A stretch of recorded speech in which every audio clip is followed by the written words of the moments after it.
Magandang umaga po sa ating lahat. Lapit ka ng konti para marinig tayo. Kasi hindi ako marinig. Police Colonel Jaime Santos po ng Las Piñas City Police Station. Magandang umaga po sa inyo. At nasa kaliwa ko naman po ang investigator po ng Station Investigation Division, si Police Staff Sergeant, Police PCMS Torion. At ito po nasa kaliwa ko ay hindi po suspect ito. Ito po ay, hindi po, Mark Russell Zapata, ang pangalan po niya.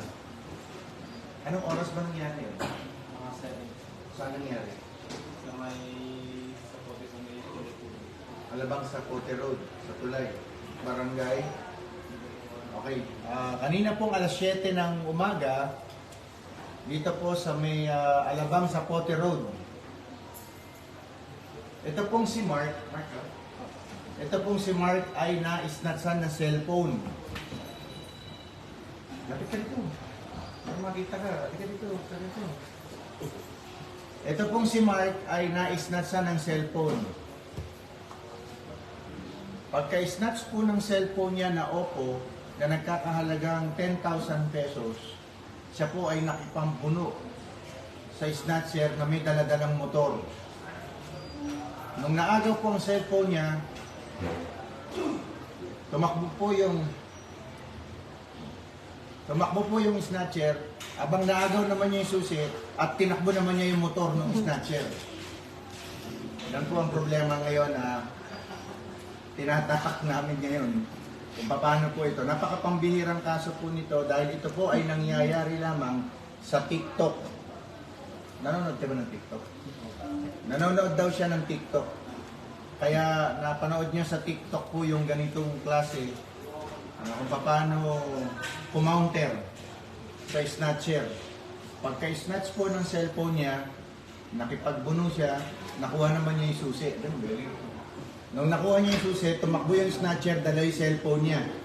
Samantalang siya, sinakyan naman niya yung motor, tinakbo naman niya yung motor, siyempre. Kaya nandito po siya ngayon, nagre-reklamo po siya. Dahil yung cellphone niya, tinakbo ng snatcher, tapos siya naman yung motor, nung snatcher, tinakbo niya dito. Kaya ito po ay palo.